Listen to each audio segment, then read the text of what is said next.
Ils ont remporté des médailles prestigieuses pour le Cameroun grâce à la seule force de leurs bras.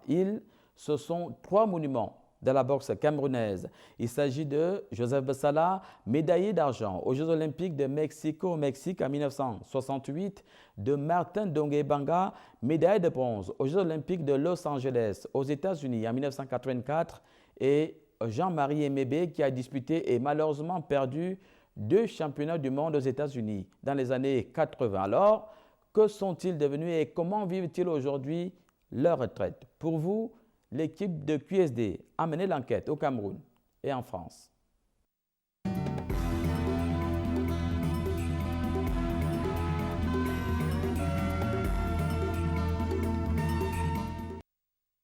J'avais commencé la boxe en 1957. Il y avait un club avant l'indépendance. Et le club cheminot, ça appartient à un blanc.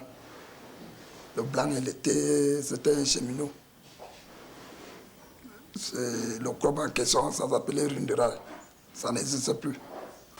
Il devait en avoir entre 16 et 17 ans. J'avais commencé tout. Même ça qui m'avait empêché de ne pas faire de l'école et tout ça. J'avais commencé tout, entre 15 et 16 ans. Déjà pour atteindre même 17 ans, j'étais déjà champion. Champion du Cameroun, poids plume. J'étais poids plume. En quelle année? Et c'était en 58 là. Les vrais combats, c'était... J'avais commencé ça en 1964. C'était en 1964. À l'époque là, je faisais les deux à la fois. Je jouais au football et j'allais à la boxe, j'allais boxer. Ça faisait que, comme la boxe était les samedis, il y avait un gala tous les samedis. Dès que je partais, je boxais le samedi. Et comme j'étais meilleur joueur, j'étais titulaire dans Canon, on ne pouvait pas... Quel canon? Canon de Yaoundé. C'est là-bas que je jouais. J'étais titulaire dans Canon. C'est les années 62 là, jusqu'à 68. Oui, vous jouez à quel poste? J'étais milieu de terrain intérieur droit. Pour le football, j'étais un dribbleur, je driblais beaucoup. Et puis j'avais le souffle. Ça faisait que quand j'avais la balle au pied, quelqu'un arrachait la balle là, je le poursuivais jusqu'à arracher encore la balle. Je commence à monter encore avec la balle. J'avais le souffle beaucoup. Et je driblais beaucoup, avec les jeux de corps et tout ça. J'étais un bon dribbleur. Je faisais les deux à la fois parce que je voulais à tout prix. Et quand j'étais là, quand je nageais dans les 17-18 ans là, et je me disais qu'il faut à tout prix que je me rende au pays de Blanc. Alors il disait alors que comme l'école m'avait dépassé là, qu'est-ce que je peux faire pour se rendre au pays de Blanc? Alors il dit alors qu'avec les deux disciplines là, soit le football, soit la boxe, je peux m'en sortir avec une discipline là qui peut m'envoyer en Europe. Alors pour la Coupe de Tropique en 1964, on a envoyé les gens du ministère de la Jeunesse des Sports. On était aussi en entraînement, vu que le canon s'entraînait en face de Tarébala. Bon, on a envoyé le directeur des sports civils pour venir me contacter, pour me demander combien la Coupe de Tropique, on n'a pas assez de boxeurs, on a les footballeurs. Il semble que vous avez boxé en part, voilà. Vous ne pouvez pas nous aider de défendre les couleurs de pays en boxe. J'ai accepté, j'ai dit oui, il n'y a pas de problème. Bon, ils m'ont pris, alors ils m'ont amené, on est allé préparer les Jeux panafricains, là, les Jeux de l'Afrique centrale, là, la Coupe de Trophée, là, à Collège Vogue, chez les prêtres à Collège Vogue, là, pendant un mois de stage bloqué. Bon, à la Coupe de Trophée, alors j'avais éliminé tous mes adversaires, KO, première en deuxième, KO. Je suis sorti pour la toute première fois champion de l'Afrique centrale. C'est là alors que j'ai commencé à progresser à la boxe. J'étais très fort. C'est-à-dire qu'un adversaire ne pouvait pas faire, ne pouvait pas mettre avec moi des rangs sans qu'il touche le tapis. J'étais très fort, très nerveux. Oui, quelle était votre force? La force était que ça venait, j'avais la force brute. C'est que si l'adversaire a la malchance de me toucher le premier, sur le visage par exemple, il me touche, il envoie un coup de poing qui m'atteint au visage. S'il m'atteint sérieusement, que je sens le coup là, voilà, tu m'as provoqué à la bagarre. tu m'énerves. Quand je suis énervé comme ça, la force, je sentais la force brute venir sur moi, là, la force brute, je ne sais pas, ça venait comme ça. J'avais demandé à ma maman qu'est-ce qui me fait comme ça, que quand je m'énerve là, il y a la force brute vient sur moi et me dit que tu es né comme ça. Mais oui, les gens disent aussi que c'est votre maman qui... Non, vu que je l'avais demandé. Qui avait des gris-gris. Non, ça c'est faux. D'ailleurs, quand je voyageais même là, pour aller à l'étranger, là, en Amérique, partout, là, la maman n'était pas là. Et là-bas, je gagne tous mes combats, toujours KO, premier round, deuxième round, KO, là. La maman, c'est des combattants des Africains, quoi.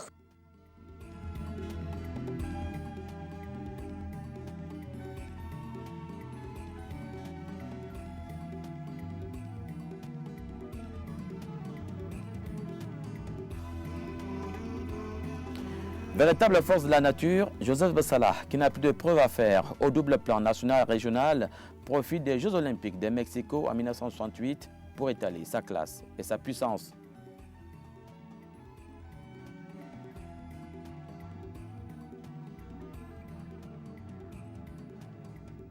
Quand je suis arrivé au Mexique, là, et comme je vous ai dit là que j'ai éliminé toujours mes adversaires à première en deuxième round, c'était comme ça que j'avais commencé. Même chose comme ça au Mexique, jusqu'à arriver en finale. Et ceux qui avaient sauvé l'aliment de finale, là, quand je suis arrivé en quart de finale, ils ont commencé à me filmer comment je boxe. On est allé montrer à mon adversaire en finale, parce qu'ils étaient sûrs qu'il va arriver en finale. J'ai dit qu'ils avaient commencé à filmer, les Blancs, ils ont commencé à me filmer. Comment, dans ma façon de boxer, ils sont allés raconter, ils ont monté le film à mon adversaire en finale. Ils savaient qu'il va arriver en finale. On lui dit que voilà, ton adversaire en finale, le Cameroun, il était dangereux, n'accepte pas les chances de coups. Si tu achètes les chances de coups avec lui, il va te descendre. Fait que quand il veut se déchaîner, tu l'accroches. Quand il se déchaîne, tu l'accroches, tu la nuis de ne pas se déchaîner. Si tu finis tous les 3 rounds, on va te donner la victoire. C'est ça qu'il y a eu au Mexique, là, que si vous attendez que l'aliment là m'avait battu, c'est faux. Il ne pouvait pas me battre. S'il acceptait un peu le combat, les chances de coup, je le battais. Après les Jeux Olympiques, je suis d'abord rentré ici là.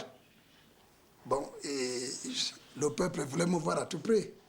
Après, j'ai fait 6 mois ici. Mais vous avez été, il y a eu une grande fête où on vous a même décoré. Ouais, c'est à l'époque là. Il y a eu une chanson de Art Ranger qu'il avait composé à l'époque. Oui, comment ça se... Vous avez... Et je disais, ben ça là, je ne peux plus connaître bien. Et je suis le champion d'Afrique, ben ça là. Alors, le président de la République...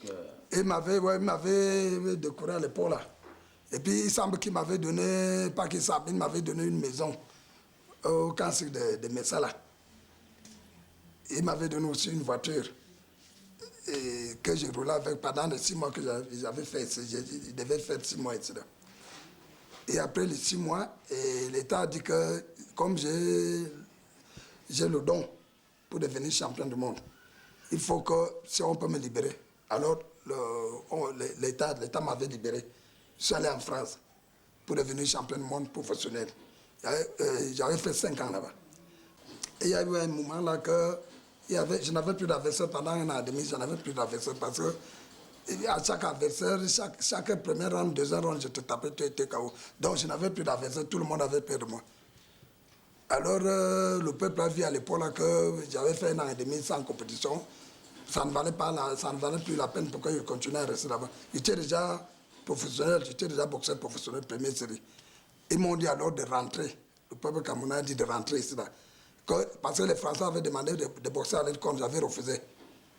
De prendre la naturalité, que je boxe à leur compte. Quand je monte sur lui, on annonce le Français Joseph Bessalah d'origine camerounaise. Moi, j'avais refusé ça. Mais il y a aussi enfin, pas des rumeurs, des gens qui racontent que en France, là-bas, même en hiver, vous marchez torse nu. Ils n'ont pas menti, ils vous ai dit la vérité. En plein hiver, 0 degré d'hiver, je marchais avec les bras de chemise. J'étais conditionné, quoi. Les Blancs étaient surpris. Les Blancs me priaient. Il y a même une fois que je passais comme ça, sur un café, comme ça, devant un café, un vieux Blanc a commencé à pleurer. Oh, jeune, petit, tu vas crever, tu vas crever. Parce qu'il y avait le froid en dehors de froid, il y avait le vent avec le froid qui passait fortement. Le Blanc, lui, il était armé là avec le costume, cravate, tout par-dessus, avec les gants, manteau et tout. Et il me voyait 0 degré de froid, je marchais avec les petites chemises. Il dit, petit, tu vas crever, tu vas crever, tu vas crever. J'ai commencé à rire seulement parce qu'il ne sentait pas. Je travaillais comme un fou, je travaillais là-bas beaucoup. Il courait beaucoup, il faisait le footing beaucoup là, en plein hiver. Les gens disent aussi que... Le banga? Oui, vous fumez. Non, en fait, je goûtais un peu. Un peu. Je goûtais un peu quand même. Je goûtais un peu. C'est que ça faisait que quand le combat restait 15 minutes 20, même mon entraîneur ne savait pas que je touchais un peu avec ça. Alors il disait à mon entraîneur que je pars faire pipi. Et j'ai tiré 2 fois comme ça là, je prends le la bouche. Parce que ça sent beaucoup. Quand je reviens, l'entraîneur me dit, chauffe-toi, chauffe-toi, chauffe-toi. Lui ne sait pas que j'ai déjà tiré. Alors ça ne me donnait pas la force, c'était seulement, je voyais l'adversaire, il ne me disait rien. Il m'amusait seulement, je n'avais pas le temps avec lui. Ce n'était pas que quelqu'un va te dire que ça donne la force, non. C'est une sorte de ça t'anime un peu là, que tu vois l'adversaire, tu ris seulement, tu n'as pas le temps, même s'il est fort, plus que toi. Mais ça ne donne pas la force.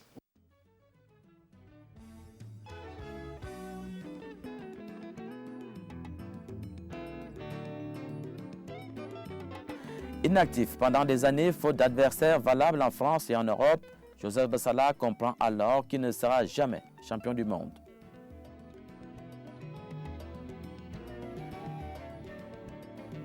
À peine rentré au pays, les problèmes commencent pour le médaillé olympique de Mexico en 1968. Quand je suis revenu de Mexico, comme j'étais le champion olympique, on ne pouvait pas venir voir le champion olympique sur une baraque et tout ça là, au quartier et tout. Alors on m'a logé, on m'a donné une maison au grand cycle de Messa là, au Carrefour là. C'était le président, c'était l'État. En fait, le président Aïdjo. La maison en question, quand je vous dis là que je suis allé en France, que j'ai fait 5 ans, au retour, je pars là-bas pour récupérer ma maison, je trouve quelqu'un d'autre là-bas. Il lui dit que mais, comme moi je suis revenu de Paris, moi je vais reprendre ma maison. Elle me dit que mais tu es fou. Je dis que mais comment tu m'appelles forcer ma maison? Elle me dit que mais c'est ta maison, mais moi je ne comprends pas. Est-ce que vous avez les papiers? Il dit que mais les papiers de quoi? On avait donné officiellement, tout le peuple était au courant quand on m'a donné la maison. Comment vous pouvez me demander les papiers maintenant? Parce que je suis resté 5 ans à Paris là sans... alors c'est ma maison. Le type m'a dit que il n'y a pas... Si tu me montres les papiers, que c'est ta maison. Et moi, je n'avais pas demandé les papiers à l'époque. J'avais fait l'erreur, il fallait demander les papiers parce que, comme j'étais une vedette à l'époque, il disait que bon, comment le président a donné la maison comme ça, et puis c'était annoncé à la radio, les journaux et tout, que c'était ma maison. Alors comment vous avez fait? Je suis allé me plaindre au ministère de la Jeunesse Sport à l'époque. Alors le ministère de la Jeunesse Sport a dit que si c'est comme ça, on va te chercher une autre maison, ne fais pas de bruit. C'est là alors qu'ils m'ont cherché encore une maison là-bas à la montée de l'Anneau Rouge, là où j'habitais avant là. Moi, je croyais qu'on avait remplacé la maison de l'Anneau Rouge avec ma maison de Camp de Messa. Or que maintenant, on me dit que la maison de la montée de l'Anneau Rouge, c'était la maison que l'État louait. Ce n'était pas pour l'État.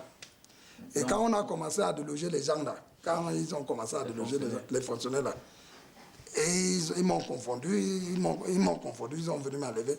Ils voulaient même faire le haut, j'ai commencé à faire le haut, même j'ai continué à rester, même c'est moi. Il dit que fichez-moi le camp, si quelqu'un vient ici, tant pis pour lui. C'est après que les militaires, une fois là, ils sont venus et admettent là, que si vous ne sortez pas, même vos coups de poing là, nous on va voir avec nous on a des armes. Hein. On vous a mis dehors. Et si vous sortez, on m'a mis dehors. Je dis, on ne pouvait pas se discuter avec les pétards. J'étais obligé de sortir. Vous, on vous a intégré donc à la fonction? Bon, on m'a, oui, parce que si on me laissait comme ça, j'allais devenir un peu autonome là.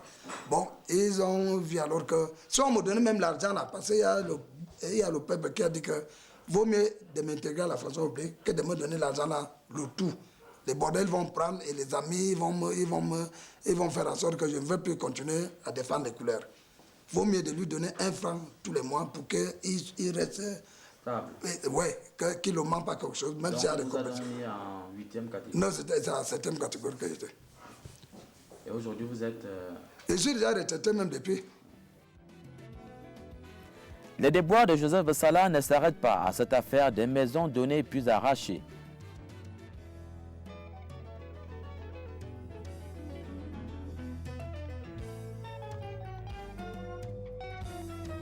À plusieurs reprises, il s'est fait rouler dans la répartition des recettes provenant de ces combats disputés au Cameroun.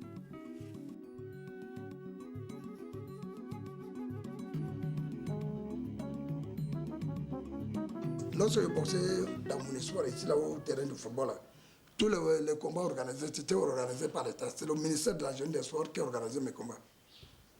J'avais discuté pas mal de combats avant qu'on me programme de faire le championnat Et les panafricain. recettes, ça faisait combien? Et la recette, des fois, ça montait dans les 28 millions. Des fois, quand les gens ne viennent pas beaucoup, les 22 millions. Des fois, quand les gens viennent comme le championnat, le titre à jeu, ça montait dans les 30 millions comme ça. Donc, on vous donnait beaucoup d'argent. On donnait quoi? On ne donnait rien. On donnait les matchs amicaux que j'ai avant le championnat.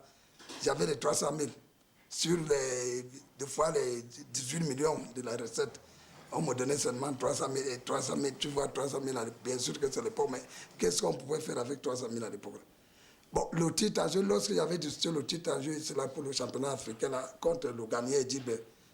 C'est là que j'avais eu 1 million. Vous avez battu? Non, c'est moi qui l'avais battu, non. Il avait envoyé au tapis à 2 reprises, mais il était fort quand même. Il voulait m'ennuyer un peu, mais j'ai dit que ici, là, tu ne peux pas. Il était un peu fort. Tout dans les gants, mais rien dans les poches, serait-on tenté de dire. Heureusement, Joseph Bessala a mis à profit son court séjour en France. Le fruit de ses économies lui a permis de construire la petite maison dans laquelle il accueille en ce moment l'équipe de QSD.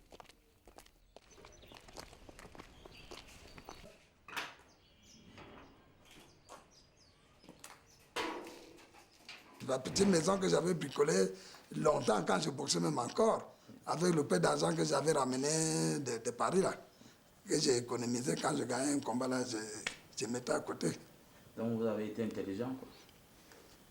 Intelligent, je crois que c'est grâce à ma femme, hein, parce que ma femme, c'était rien que moi, je ne pouvais pas, parce que ma femme me disait que là où on habite ici, là, on ne sait pas, hein, comme tu te vois avec des Didi Fada, tu vas en avoir quelque chose. Là, il faut nous bricoler quelque chose là au quartier, on ne sait jamais, hein, on laisse ça comme ça. C'est grâce à ma femme. C'était rien que moi, je crois que j'allais devenir comme les autres là, qui ils sont finis mal, comme les clochards. Ma femme, moi j'ai eu la chance que j'ai eu la femme qui est intelligente. Vous avez rencontré votre femme en quelle année? Ma femme, hein, c'était au retour de Paris, là, au retour de 72. Et vous êtes marié? On a fait 1 an de fiançage. Et vous êtes marié? Et vous avez combien d'enfants? 7. Et vous arrivez à les nourrir avec... Mais ça ne va pas, ça ne va pas, vu que même les 10 francs qu'on me donnait là à l'époque, qu'on m'avait mis à la fonction publique là. Bon, quand on retirait l'argent aux fonctionnaires là, ils m'ont confondu qu'au lieu de voir que pour moi, c'était une prime d'encouragement qu'on m'avait donnée. On ne m'avait pas mis à la fonction publique comme étant que fonctionnaire. C'était les Jeux Olympiques qui m'ont aidé pour qu'on me mette à la fonction publique. Alors ils m'ont confondu avec les fonctionnaires. Ils ont retiré alors l'argent qu'on a retiré aux fonctionnaires à 2 à 3 reprises. Ils m'ont retiré tout ça. Donc maintenant, il ne reste plus rien. S'il reste même 1 franc, ça ne peut pas 1 franc. C'est moi qui paie l'eau. Les gens d'eau là, ils ne m'excusent pas. Les gens de courant, rien. Je paie le courant, je paie l'eau. Et les enfants pour aller à l'école, ça me dépasse. Il y en a même qui ne partent pas à l'école, ils sont là dehors. Quelques-uns, même 2, 3 comme ça, qui fréquentent. Parce que le peu que je trouve là à la fin du mois maintenant, ça ne peut pas arriver une semaine. Heureusement que, comme toi-même, tu as vu ma femme là, il bricole un peu en train de faire des petits habits là. C'est grâce à ça que même moi-même là que je vis. C'était rien que le petit salaire là, il serait même mort depuis. Je souffre vraiment pour joindre les deux bouts. Et comment vous arrangez? Je me débrouille à faire la couture parce que le peu que mon mari perçoit à la fin du mois, la pension, là, vraiment ça ne suffit pas. Et vous avez espoir à l'avenir? Oui, j'ai espoir que un jour je pourrai m'en sortir, même avec mes enfants, parce qu'ils se débrouillent quand même à faire l'école.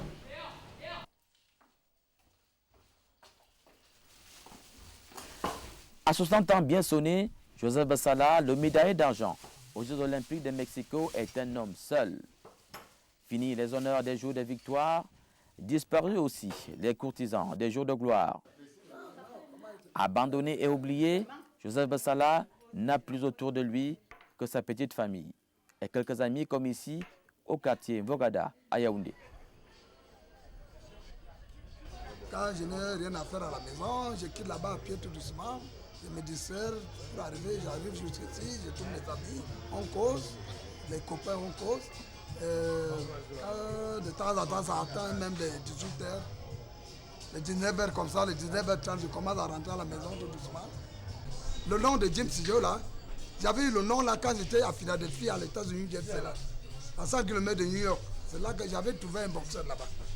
C'était un grand champion professionnel. Il s'appelait Jim C. Harris. Alors le gars, lorsqu'il était sur le ring, son adversaire se déchaînait même avec 4-6 coups de poing. Devant lui comme ça, il ne le touchait pas. Je me suis dit que ce n'est pas vrai. Il m'avait épaté le gars en question. Et j'ai demandé à mon entraîneur que le gars là, est-ce que c'est vrai que c'est la vraie boxe qu'il fait là? Il me dit que oui, toi aussi tu es à peu près comme lui. C'est là que le nom de Jim est venu. Alors, que reste-t-il à Jim Sidjo? Rien, absolument rien ou pas grand-chose. Juste quelques médailles remportées grâce à la seule force de ses bras pour l'honneur et la gloire du Cameroun, un Cameroun sans mémoire qui semble l'avoir oublié.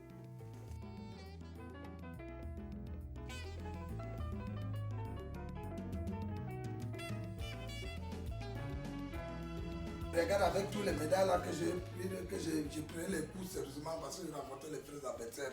Tous les médailles que vous voyez sur la table là. Et il y avait les coups que je prenais, ça me ramassait dans le compte derrière, je voyais flou le ring. Et au retour, je n'ai rien eu. Si je pleure aujourd'hui, ce n'est pas parce que je pleure, parce que quelqu'un va dire que ça aime l'argent. Parce que je n'avais rien eu avec tous les médailles que je vous ai montrées là. Par exemple, voilà la médaille, la médaille olympique, la médaille africaine, la ceinture africaine, ceinture d'Afrique que j'avais eu en 1974. C'était hier là. Et la vraie médaille, voilà la vraie médaille d'argent que j'avais eu aux Jeux Olympiques de Mexico en 1968. Là, c'était le mondial, ça. Et quand je suis revenu, j'avais eu rien que 100 000 francs donnés par le ministère de la Jeunesse et des Sports comme prime d'encouragement pour les Jeux Olympiques que je suis revenu ici au pays. 100 000 francs à l'époque de Bobo Dioua, si quelqu'un ne lui pas lui demander, c'est lui qui m'avait remis ça comme prime d'encouragement. 100 000 francs rien que. Voilà la médaille olympique, c'est ça. C'est ça que je vous montre là. Vous pouvez mourir sur lui comme ça, Joe.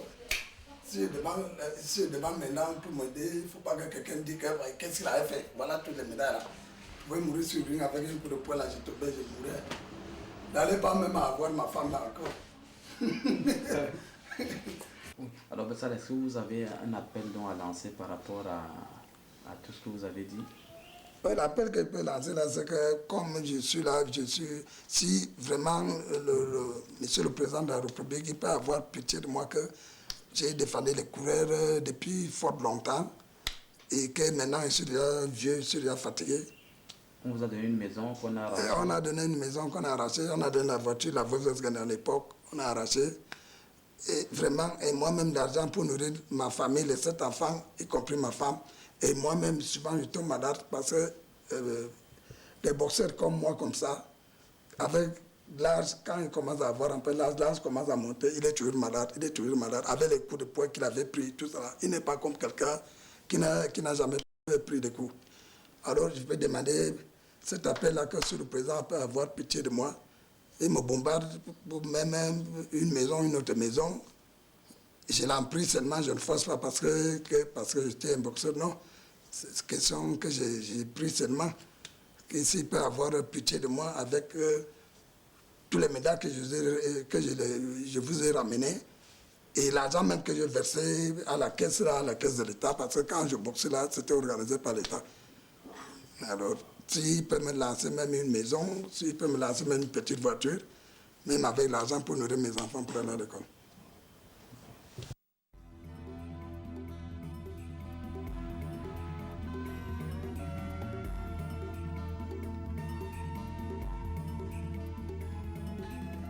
J'ai commencé la boxe en 1980. C'était aussi même ma première fois je me souviens d'entrer au camp de l'unité. Donc c'est au camp de l'unité que vous avez commencé? Au camp de l'unité. Oui. Dans quel club? Dans Soyuz 2000, le club de monsieur Aïssin Chama Jean-Baptiste, l'ancien entraîneur de Joseph Bessala. Donc, et juste après, un an après, le tout premier entraîneur national expatrié en boxe, M. Sepaskin, est donc arrivé et puis m'a pris en main pour faire de moi donc, un futur, j'allais dire futur champion, un futur médaillé olympique. Mon tout premier combat, j'ai eu 45 000 francs avec un carton de sucre, un sous-vêtement, un ensemble de sous-vêtements et puis un réchaud à pétrole à l'époque de 2 foyers avec une bouteille au milieu. Donc c'était une surprise, moi j'étais surpris et puis en même temps aussi une surprise pour de la part de mes parents puisque papa ne voulait pas qu'elle parte de la boxe. Donc la même année, je suis champion du Cameroun. La même année en 80. En 81, je conserve mon titre. Je suis donc présélectionné pour les Jeux d'Afrique centrale. C'était ma première fois. Hein? Attends, j'arrive. Ma première fois de voyager. Ça fait que j'étais donc retenu jusqu'à la session finale pour voyager pour l'Angola. Et là-bas, j'ai été médaillé de bronze. C'était ma toute première sortie, même hors de la ville, la province et hors du Cameroun. Et du retour, j'ai été donc décoré par l'ancien chef d'État.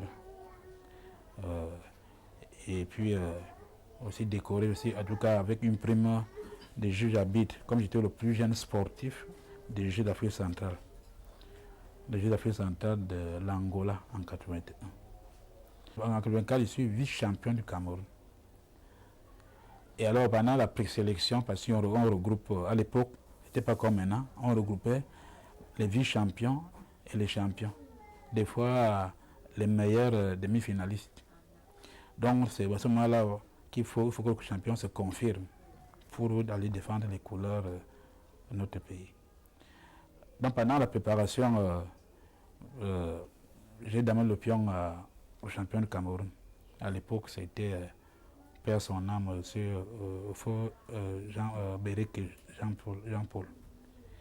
Ça fait que j'étais en retenue. C'est vrai que j'ai connu aussi d'autres petits problèmes avant d'arriver là pour la fameuse sélection. Parce qu'il a fallu sincèrement le concours de ministre Jeune des Sports à l'époque, M.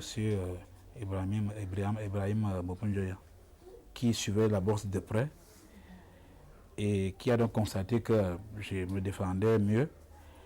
Et à la dernière liste, l'avant-dernière dépassée, on peut appeler ça avant-dernière liste, je n'y appelais pas mon nom. Et lui-même, de sa main proprement, il l'a barré, je me souviens, c'était avec le bic noir. Il a barré le nom d'Ateba Alexandre. Il a mis mon nom avec le bic. Il a écrit mon nom avec le bic. Comme ça, quand vous êtes retrouvé. Comment je me suis été finalement retenu et allé jusqu'aux Jeux olympiques. Le premier combat, je gagne par KO, deuxième round. J'avais débuté en 16e de finale. Le deuxième combat, je gagne par KO au deuxième round. Oui. Mais comment vous n'avez pu avoir que la médaille de bronze? C'est difficile, même pas difficile à expliquer, mais c'est que les Américains, ils ne voulaient pas la peau noire, je crois. Ou alors c'était pour protéger Whittaker. Parce que Whittaker, on se croit, finalement, la finale devait être Whittaker et moi. Et j'étais très bien parti pour arriver en finale et prendre même la médaille olympique, la médaille d'or. Donc les Américains, je pense qu'ils ont senti que, puisque le portoricain, le combat suivant, il n'était pas monté au ring, il est monté au ring juste pour une formalité. Dès qu'on a reçu un coup de gong pour le départ du combat, il a levé le bras.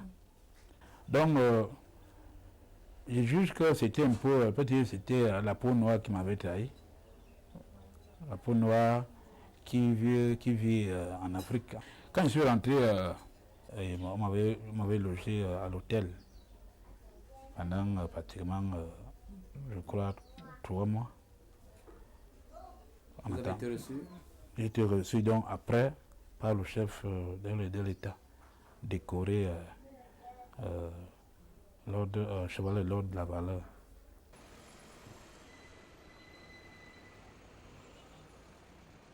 Le nouveau médaillé de bronze de Los Angeles connaîtra d'autres surprises agréables.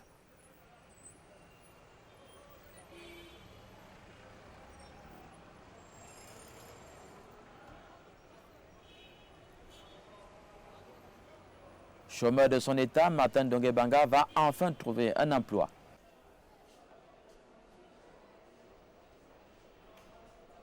Je pense que c'est une récompense que le chef de l'État m'a mis à la Caisse nationale pour un social. Alors comment ça s'est passé concrètement? Du retour, comme je disais tantôt, il devait accueillir une petite question qui me reçoit dans son au palais. Et le ministère m'avait fait part.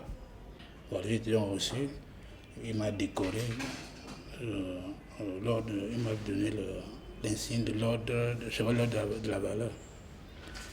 Et de retour, donc, pendant notre entretien à bâton rompu, je lève de parler en petit. Ça a duré combien de minutes? À peine 2 minutes. À peine 1 minute. Je parlé en petit que je suis né d'une famille et que je suis en chômage. J'ai fait que la comptabilité. Je souhaiterais avoir qu'on me donne un emploi. Voilà. Il avait appelé son aide-de-camp à l'époque, le feu Moutazé. Que voilà, il a 2 institutions. Je n'ai pas suivi ce qu'il avait dit. Il a demandé que je rencontre à l'époque le premier secrétaire que j'ai connu, le Mbamois Abou Machoy, qui m'avait donc reçu, à qui j'ai remis le dossier de demande d'emploi pour la Caisse nationale pour un social. Oui. Est-ce que vous avez aussi envoyé un peu d'argent avec ça? Non. J'ai eu comme prime, sincèrement, j'ai eu la prime olympique comme tous les autres sportifs aux États-Unis. Mais du retour, après la médaille, après l'insigne qui m'avait donné à savoir, chevalier de la valeur, je n'ai pas vu. Il est possible que j'avais droit à une enveloppe et qu'entre le chef de l'État et moi, ça aurait peut-être pris une autre direction. C'est possible. Mais je n'ai pas vu, je n'ai même pas suivi. Là, vous commencez à la caisse en quelle année? 85, le 11 mars 85. À l'époque, je m'occupais essentiellement surtout du classement et puis des avenants. Présentement, je m'occupe des plans, c'est-à-dire que le tirage des plans. Et puis, des fois, on me donne des devis quantitatifs comme ce que je fais tantôt là, quantitatif, estimatif. Alors, ça se passe bien à la caisse, vous êtes bien payé, vous êtes content? D'abord que je suis bien encadré, il faut l'avouer. J'ai la chance de rencontrer, de voir des dirigeants, des cadres qui écoutent des sportifs. Et puis, quand je veux sortir, ils me donnent une permission, ils m'accordent une permission sans complication. Dernièrement, on m'a accordé une mise en étude de près de 4 ans, ce qui est rare. Martin Donguebanga saisit la balle au bon et en profite pour tenter une carrière professionnelle en Europe, plus précisément au Luxembourg. J'étais au Luxembourg pendant 3 ans et demi ou 4 ans, où j'ai trouvé, après, j'ai joué de revenir au pays. Et puis, pourquoi ça n'a pas marché? Ça tirait long. C'était plus à un moment donné, je manquais, il n'y a pas d'adversaire. Mais au passage de Gand, je partais de ma ville pour chercher les sparring au niveau des fois en Allemagne. Des fois même en Italie. Et des fois, on fait un voyage comme ça, inutilement, et qu'on rentre sans... Donc, à un moment donné, j'avais des problèmes. Le nom et les premiers combats que j'ai livrés, au départ, on me prenait pour un jeune boxeur dans la carrière pro, bien entendu. Ça fait que les premiers combats, j'ai surpris tout le monde. Pratiquement sur 11 combats, j'ai eu 7 KO. Et comme la boxe professionnelle, c'est une mafia. On protège le boxeur. Les Européens maîtrisent bien cette mafia-là. On protège le boxeur. Et quand en face, on sent que vous êtes puissant, on fait tout pour l'éviter. Même au niveau africain, même, il y avait ces problèmes. Surtout au niveau africain, j'avais ces problèmes. Ça a été difficile pour moi de faire la carrière pro. Alors, j'ai décidé de rentrer. Et puis, puisque au pays, tout de même, j'ai un emploi. J'ai un emploi et puis m'occuper aussi de mes enfants de tout près, puisqu'ils prennent de l'âge. Et même de l'autre côté, de m'occuper, même de manière informelle, de la boxe des jeunes. Ce que j'ai pu accumuler comme expérience, partager ça avec les enfants. Donc j'ai arrêté la carrière, parlons de disons 98. J'ai décidé d'arrêter. Faute de combattants, oui, d'adversaires. Faute d'adversaires. Comme boxeur, quel était votre point fort? Je pense que pour un boxeur, c'est la question qui revient toujours, on me le pose à tout moment. C'était malin, intelligent. Donc, la définition de la boxe, c'est quoi? C'est donner le plus grand nombre de poids à son adversaire et ne pas recevoir. Alors, il faut donc mettre l'accent au niveau de la protection. Et pour mieux se protéger, le mieux c'est d'attaquer. La boxe, c'est mathématique. C'est mathématique, peut-être d'une autre forme. C'est pas, si c'est mathématique, c'est comme Napoléon. Puisque quand j'avance, qu'est-ce que j'entends par mathématique en boxe? Quand j'avance, quand je vais vers vous, même votre coach, vos supporters vous demanderont de frapper. Alors, je viens vers vous, je vous présente mon front. Donc, vous vous engagez donc à sortir le bras. Alors, au moins, il faut que je présente le front là. Je pense que c'est une équation au moins à 2 inconnus. Donc, vous sortez le bras, au moins, j'esquive. Ça veut dire que votre menton est libre. Donc, est libre. Vos côtes flottantes là, c'est libre. Le cœur même. Le cœur, puisque quand il s'agit de la haute compétition, il faut être un peu vicieux. Je ne pourrais pas dire qu'il faut être vicieux. Alors, vous faites comment? Le menton, les côtes ou le cœur? Alors, à partir de là, donc, puis je viens, je vous sortir le bras. Donc, au moment où je viens là, c'est une équation plus inconnue pour créer, comme je l'ai créé, les espaces vides. Puisque quand vous êtes en garde, tout est fermé. Mais quand vous tendez le bras, j'ai esquivé, le menton, le cœur, les côtes flottantes sont à ma portée. Alors, j'exploite ces parties en touchant les côtes flottantes, je veux dire un peu plus bas. Je veux tout faire. C'est ce qui est sûr est que l'os du milieu là, ou bien tout premier là, aura des problèmes. Aura des problèmes. 2, 3 fois, on dit, il y a un proverbe français qui dit vends ta famille à point d'oreille. Donc, une petite feinte, la première réaction, votre première réaction, c'est de couvrir là où vous sentez mal, en libérant l'autre côté. Alors, quant à moi, je veux donc faire la fin. Plus je sais que je suis passé il y a par là 2, 3 fois. C'est aussi une autre manière même de te poser une question, que tu me répondes, mais sans s'en rendre compte que nous tenons un langage, nous sommes en train de dialoguer. Est-ce que je peux encore l'air en bas? Tu me dis non. Mais c'est pas des gestes. Je veux repartir en bas. Tu me dis non, mais tu oublies que Donc, quand on me dit que ne va plus, mais monte par contre.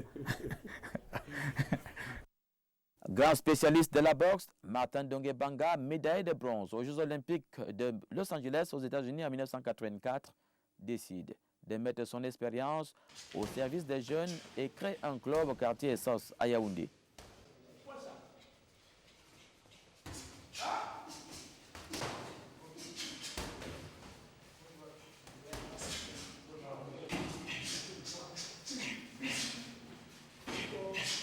J'ai pensé qu'il faut aussi, de ma part, une reconnaissance. Donc, j'ai décidé de créer un club. D'où, avec le concours d'un ami, un grand frère, M. Mimi Tenda Yoruba, qui est le président du club et qui m'aide aussi à pouvoir encadrer les problèmes des jeunes. Ces enfants-là, ceux qui fréquentent, on participe un peu pour aider les parents. Quelques cahiers, quelques livres. Ceux qui ne font rien, s'ils ont un peu de maladie, on essaie un peu aussi de participer. Vous avez combien de jeunes ici?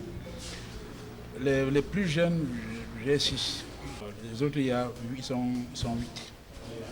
Ils sont 8. Dans l'ensemble, il y a 3 lourds. Et puis 2 super légers et un super Walter. Les autres, il y a un peu, mais ne maîtrisent pas la catégorie. Il y a des fois, ils sont un peu une catégorie un peu supérieure. Des fois, ils sont en dessous, donc entre les plumes et légers. Qu'est-ce que vous leur apprenez? La patience, pouvoir gérer un combat de boxe. Que ce n'est pas forcément le muscle qui joue, c'est l'intelligence. L'intelligence et le contrôle adversaire. Contrôler l'adversaire, voir un peu comment il réagit, aller vers lui pour créer, pour qu'il sorte, parce que forcément il sortira le bras pour taper sur vous. Et vous croyez sortir des grands champions ici? J'ai créé le club pour même relever au niveau de la boxe. Donc mon souhait, et je crois, mon souhait c'est qu'il faudra un futur médaillé olympique dans mon club. J'aurai un médaillé olympique dans mon club. Avec la grâce de Dieu, je suis plus ou moins convaincu.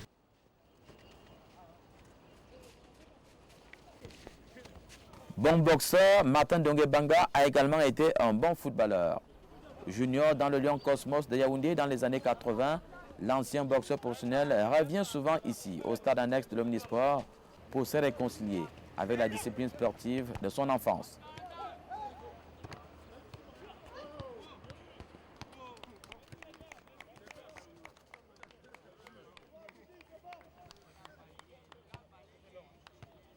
Au moment où je partais en compétition pour les Jeux Olympiques.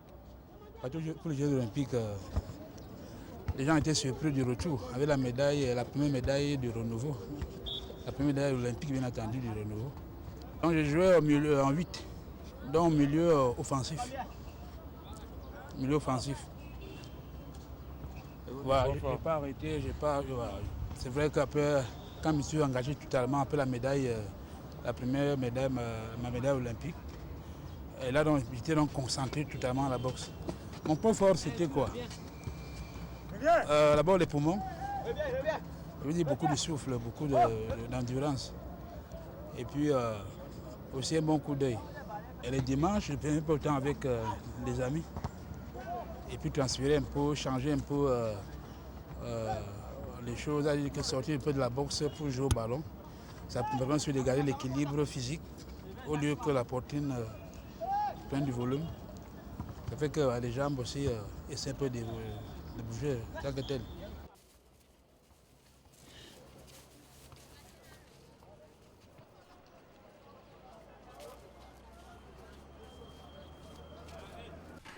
Et qu'est-ce que votre médaille vous a donc rapporté? À part les honneurs, la gloire? À part les honneurs, beaucoup d'honneurs, oui, beaucoup d'honneurs. Mais en dehors de cela, je pense, s'il y a encore l'emploi, c'est tout ce que ma médaille olympique m'a rapporté. Des relations, c'est aussi notre richesse je veux dire, n'est pas négligé. Donc beaucoup de relations. En dehors de cela, c'est tout ce que m'a remporté. Vous avez investi? On ne peut pas investir quand on n'a vraiment pas, quand on n'a pas de moyens. Les petits moyens, j'ai que c'est pour encadrer ma petite famille. C'est vrai que je n'ai pas parlé de ma vie conjugale. Je suis père de 6 enfants, 3 filles et puis 3 garçons. J'ai une femme, ils doivent manger, ils doivent fréquenter. Vous êtes marié en quelle année? Le mariage coutumier, s'il faut le dire, c'est depuis pratiquement 80. J'étais trop jeune. C'est pourquoi aujourd'hui, mes enfants, quand je les présente, on a peine de croire. Voilà, ça c'est le deuxième fils. Donc, c'est depuis 80 que je suis marié. Donc, je m'occupe de tout ce monde-là. À l'église, à la mairie? À la mairie, en 94. À la mairie. Bon, est-ce que c'est facile pour vous quand même d'élever cette famille? Sincèrement, c'est pas facile puisque vous savez, comme partout ailleurs, surtout en Afrique, quand vous avez eu un an, la famille africaine court jour près de vous pour résoudre certains problèmes. Quand il y a un petit peu, il y a un truc, ils viendront demander un peu de l'aide. Donc, c'est pas facile pour moi.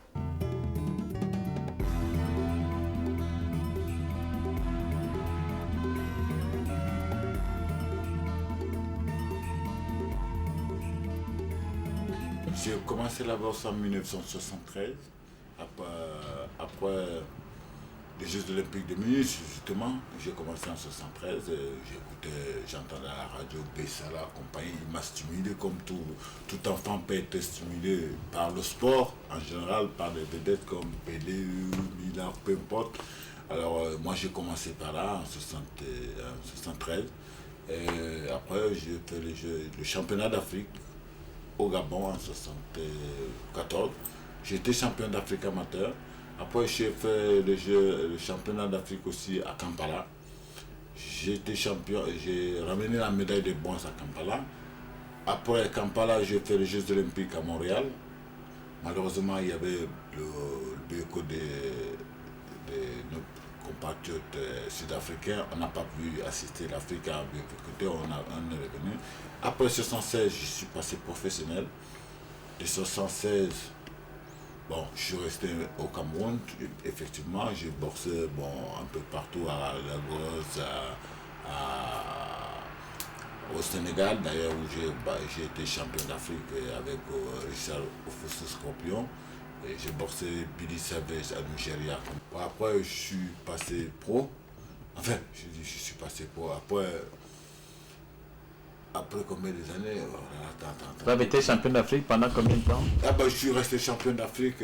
Après, j'ai laissé ça. Je crois 3-4 ans. Puis je suis venu ici en France en 1981. Ouais, je suis venu ici en France en 81 parce que l'inactivité, il est bien vrai que au Cameroun, j'ai progressé. C'est le feu pharmacien qui faisait me relancer dans la boxe. J'ai progressé, mais les Américains, on avait du mal à les déplacer pour venir en Afrique.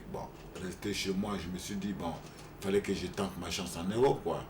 C'est là que je suis venu, j'ai eu des contacts avec mon ami Gérard Dreyfus, qui vous connaissez très bien, qui est à la Radio France, qui m'a dit, écoute Jean-Marie, puisque tu restes 6 mois sans boxer, c'est pas bon pour un sportif, à ton niveau, tu es encore jeune, tu as ce qu'il te faut, il serait mieux que tu tentes ta chance en Europe.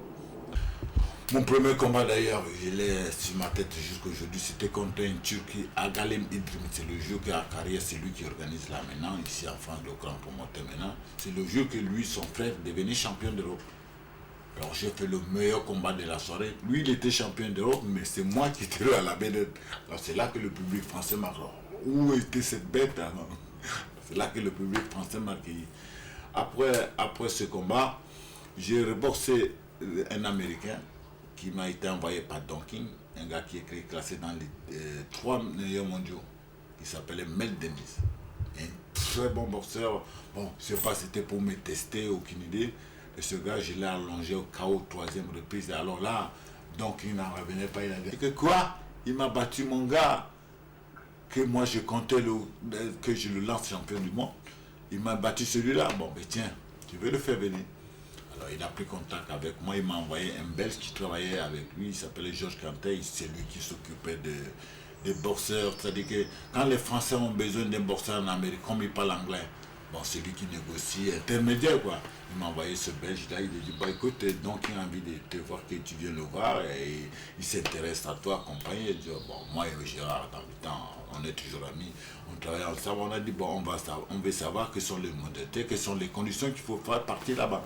Parce qu'ici en France déjà, bon, les boxeurs, vous savez, ça ne se défilait pas depuis mon premier combat. Ils ont vu que ça allait tomber. Ils ont dit, c'est pas la peine.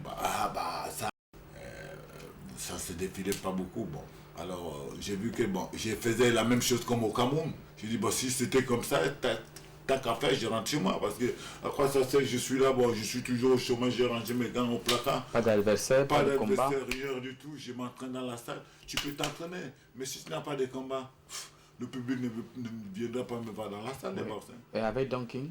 Avec Donking, bon, je suis allé dans l'entraînement, dans le camp d'entraînement de Donking. J'arrive à New York, bon, il m'a accueilli très bien. D'ailleurs, j'ai un trop gros souvenir. Mon premier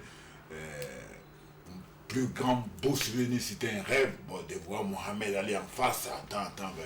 C'était mon rêve, j'arrive au Madison Square Garden, vous connaissez Madison Square Garden, le plus grand, il y a un grand hôtel là. C'est là qu'on était logé et tous les boxeurs étaient là à Lille.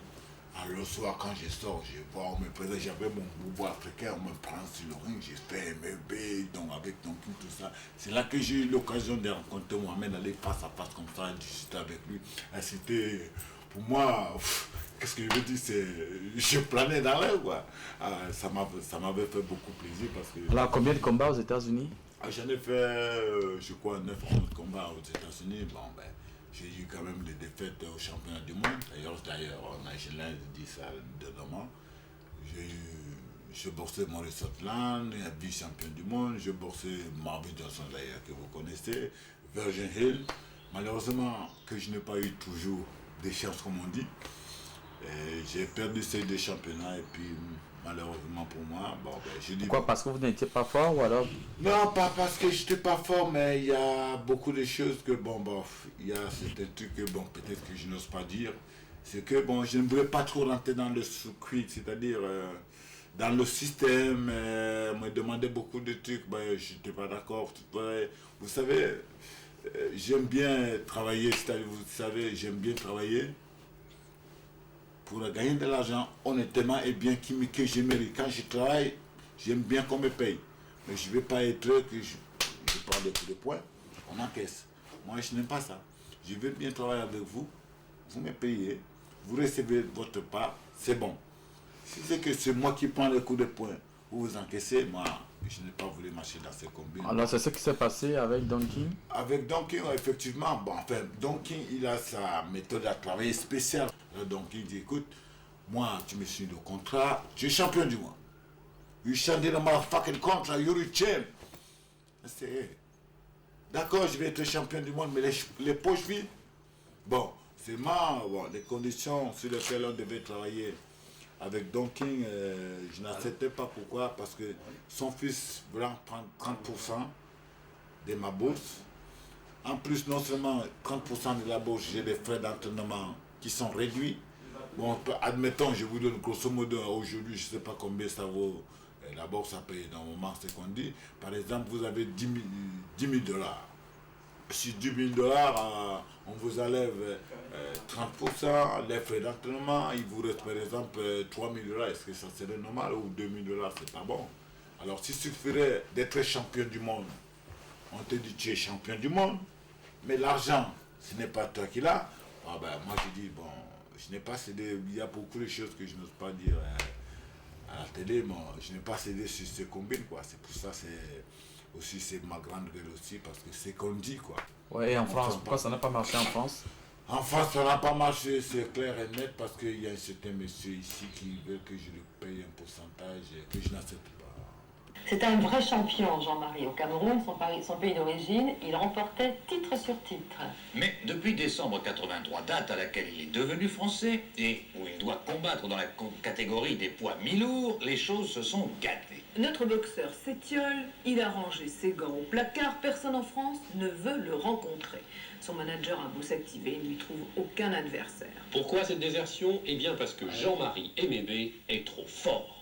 Je suis le seul Français, enfin, boxeur émigré, qui en a fait ses preuves en Amérique. Quand on parle, quel est le boxeur européen ou africain qui a fait un nom en Amérique, considérez le nom de Jean-Marie Emebe. Eh bien, bonne nouvelle, parce que M. Baldero nous a certifié que Jean-Marie Emebe serait le prochain challenger français au titre de champion d'Europe. Cela veut dire qu'il va disputer ce championnat d'Europe en septembre. Alors, les mi-lourds, préparez-vous, il arrive. Je ne suis pas un garçon qui a la grosse tête, mais je veux quand même qu'on me rende justice. Je souhaite que certains organisateurs s'intéressent à Emebe, effectivement. Il figure parmi les 10 premiers dans les classements mi-lourds mondiaux. Mais il est au chômage, il ne trouve pas de combat et surtout pas de bourse importante pour boxer. Maintenant, avec un peu plus de recul, est-ce qu'aujourd'hui, maintenant que vous avez raccroché, vous avez raccroché en quelle année, est-ce que vous avez l'impression d'avoir réussi votre carrière? En fait, je ne regrette pas. D'un côté, je regrette de ne pas être champion du monde parce que je n'ai pas voulu céder sur certains trucs, parce que j'étais, comme on dit, le franc-parler, je disais certaines choses qu'il ne fallait pas. Bon, ben, c'est ce là qui m'a aussi... Mon petit franc-parler, bon, on n'aime pas ça, on n'aime pas. Bon. Qu'est-ce que j'ai fait aujourd'hui? Qu'est-ce que je suis devenu? Ben, Emebe a arrêté la bosse, Emebe travaille. En quelle année? J'ai arrêté il y a 2-3 ans, je crois, je ne me rappelle même plus bien. Ça fait 2-3 ans, j'ai arrêté la bosse. Je me suis dit, bon, il y a un temps pour tout, il faut savoir s'arrêter trop tôt. C'est que je conseille surtout aux jeunes. Prendre l'exemple des grands frères. Je me suis dit, attends, Jean-Marie Emebe, quand tu dépasses la quarantaine, tu as eu 2 chances au titre mondial. Bon, ça n'a pas passé. N'insistez pas. Surtout à ce stade, c'est vrai que maintenant c'est facile comme on nous dit, mais et à ce qu'on appelle les jeunes qui ressortent là, laisse la place aux jeunes. Tu as assez d'expérience comme ça. Maintenant, ce qui me reste à faire, c'est de donner mon expérience aux jeunes aussi. Et qu'est-ce qu'Emebe fait aujourd'hui? Emebe travaille à l'hôpital comme sa femme, à l'hôpital Ambroise Paré. C'est ça qu'Emebe fait. Emebe s'entraîne toujours? Emebe s'entraîne toujours, il se maintient la forme d'ailleurs, vous voyez. Je n'ai pas conçu même pas une pointe. Emebe marié, je suis marié, j'ai mes 3 enfants, ça c'est la première. Depuis combien d'années? Ah bon, depuis 83. Depuis 83, je suis marié, j'ai mes 3 enfants. La première, elle a 16 ans, Stéphanie, elle est maintenant au lycée, puis Mélanie, Jérémy. Ça c'est mes 3 enfants. Bon, ben je les laisse à la maison, les choyer comme on dit. Ça c'est mon plus grand plaisir parce qu'il n'y a pas mieux que les enfants. On travaille maintenant pour les élever, pour les éduquer. Ça c'est mon... Comme nos grands-parents nous ont éduqués, maintenant c'est à moi de donner aussi mon expérience à mes enfants. Et les diriger, ne fais pas ceci, ne fais pas ça, c'est ça mon ambition, c'est un plaisir que pour moi, quoi, c'est de donner l'expérience, qui n'est pas fait les mêmes erreurs que moi j'ai eu maintenant, vous comprenez? Qu'est-ce que votre épouse vous a apporté dans la vie? Mon épouse m'a beaucoup apporté, beaucoup, si ce n'était pas elle. Bon, il y a des moments où je ne te boxais pas, je restais combien de temps sans boxer, si ce n'était pas elle qui allait me nourrir, qui allait me... mon épouse m'a apporté beaucoup. Regardez, beau petit bébé qu'elle m'a fait, trop bête bébé qu'elle m'a fait. Et puis non seulement ça, beau bébé, et puis même c'est ma femme. Vous comprenez? Elle m'a apporté beaucoup. Quand je suis dans des problèmes, il y avait un moment ici, je faisais combien de mois sans boxer. Qui me nourrissait? C'est pas moi. Vous en trouverez beaucoup comme ça. C'est pour ça que je dis souvent aux jeunes, que tu sois noir, blanc, rouge, marron, c'est pareil. Pour moi, il n'y a pas de différence. Tout ça, c'est là. C'est la foi. Vous comprenez? Moi, je conseille aux jeunes de ne pas dire... D'ailleurs, si vous marchez dans les rues, moi, j'ai beaucoup tourné dans le monde. Maintenant, les métis, il y a beaucoup d'enfants, vous n'avez pas remarqué, c'est devenu mondial maintenant. Il y a encore des beaux restes, hein.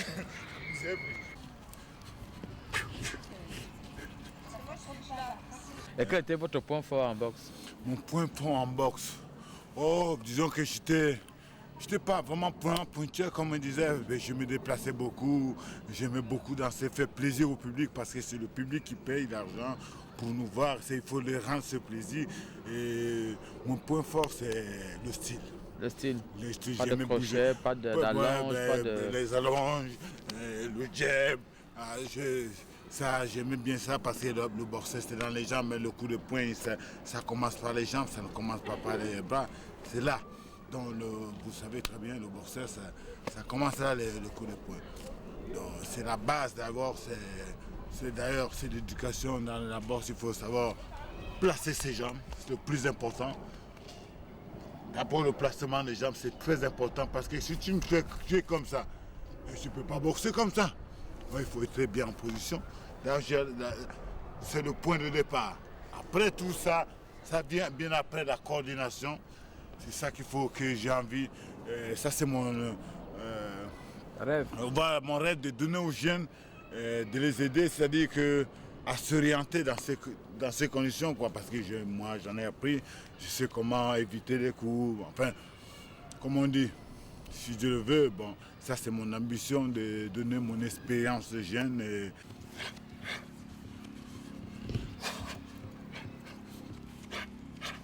Mais qu'est-ce que la boxe vous a apporté de positif? Positif, la boxe m'a beaucoup apporté. Déjà, bon, moi je n'ai pas eu mon bac à l'école, je n'ai pas fait de grandes études. La boxe m'a apporté beaucoup de choses. C'est pas que la boxe, en fait, je parle de la boxe parce que c'est mon métier. Le sport apporte beaucoup. Parce que c'est pour ça que dans les écoles, moi je demande surtout à mes compatriotes, à mes frères compatriotes, les jeunes qui sont là-bas, comme on est doué, surtout nous le Camerounais, c'est connu maintenant, on est champion olympique, tout ça, vous savez comment ça fait parler, un sportif fait parler de son pays, vous comprenez? Alors je conseille aux jeunes d'avoir cette motivation dans sa tête, que de ne pas de penser que vraiment, c'est l'objectif, si tu te fixes, tu te dis, bon, je vais arriver, tu peux. Alors, qu'est-ce que vous a apporté concrètement? Concrètement, ça m'a apporté beaucoup de choses. C'est que j'ai côtoyé le monde de Chopinet qui ont beaucoup de moyens. J'ai vu, qu'est-ce que je vais dire, j'ai tourné dans le monde, j'ai vu pas mal de choses. Et que je ne devais même pas voir si j'ai resté sur place. J'ai évolué dans ma tête. Et puis, je pense que j'ai beaucoup d'expérience au côté boxe, enfin, organisation de boxe, compagnie, ça. Là, pour ça, si je veux monter un truc, par exemple, c'est un rêve que j'ai maintenant, c'est d'organiser, de devenir organisateur, de relancer le sport chez moi, c'est ça mon ambition. Oui, au plan financier, matériel, ça vous au plan financier, ça ne m'a pas apporté grand-chose. Bon, je ne veux pas dire que je n'ai pas eu gagné un peu d'argent. J'ai gagné, mais je l'ai mis de côté. Je l'ai mis un peu de côté. Bon. Qu'est-ce que vous en avez fait? Vous en avez fait? Je me suis acheté un petit appartement, un petit chouette de trucs, appartement que on est là. Bon. Je suis ici, mais mon pays c'est au Cameroun, je l'ai toujours dit. Je suis Camerounais et je resterai toujours.